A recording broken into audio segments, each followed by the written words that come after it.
নমস্কার বন্ধুরা, নীলির রান্নাঘরে সবাইকে স্বাগত। বন্ধুরা, আজকে আবার একটি রেসিপি নিয়ে চলে এসেছি আপনাদের সামনে। বরবটি, আলু, গাজর, খুব ঝাল ঝাল অসাধারণ একটি রেসিপি। আপনারা স্কিপ না করে পুরো ভিডিওটি দেখতে থাকুন। এখানে সমস্ত সবজি কেটে নিয়েছি। বরবটি, আলু, গাজর খুব ভালো করে কেটে ধুয়ে নিয়েছি। রান্নার জন্য সমস্ত উপকরণ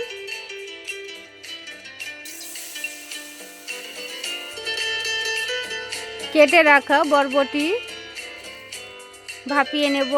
পরিমাণ মতো নুন,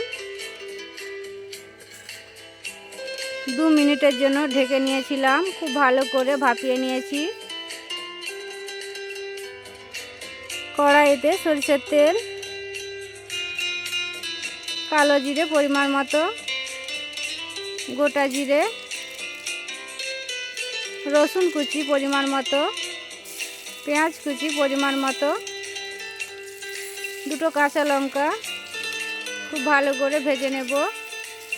কেটে রাখা আলু, গাজর তেলের মধ্যে দিয়ে খুব ভালো করে নাড়াচাড়া করে কষিয়ে নেব।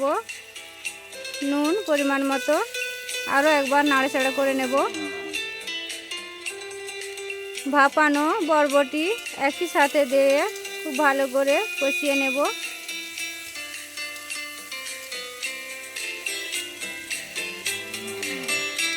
টমেটো কুচি দিয়ে আরও একবার কষিয়ে নেব তেলের মধ্যে। অল্প জল দিয়ে 2 মিনিটের জন্য ঢেকে নিয়েছিলাম। 2 মিনিট হয়ে গেছে।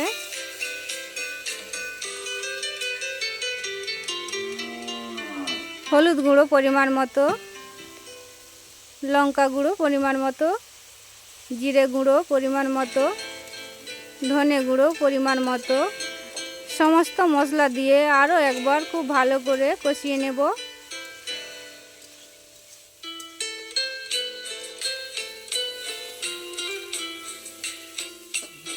খুব ভালো করে কষিয়ে নিয়েছি। পরিমাণ মতো জল দিয়ে খুব ভালো করে ফুটিয়ে নেব।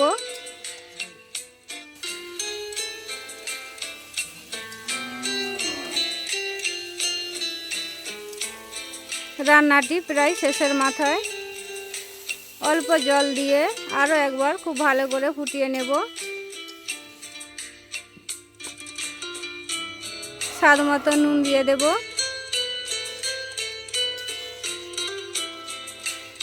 বন্ধুরা, আপনারা এভাবে বাড়িতে বানিয়ে খাবেন। খুব সুস্বাদু একটি রেসিপি। রান্নাটি কেমন হয়েছে আপনারা অবশ্যই কমেন্টে জানাবেন এবং আমাদের পাশে থাকবেন।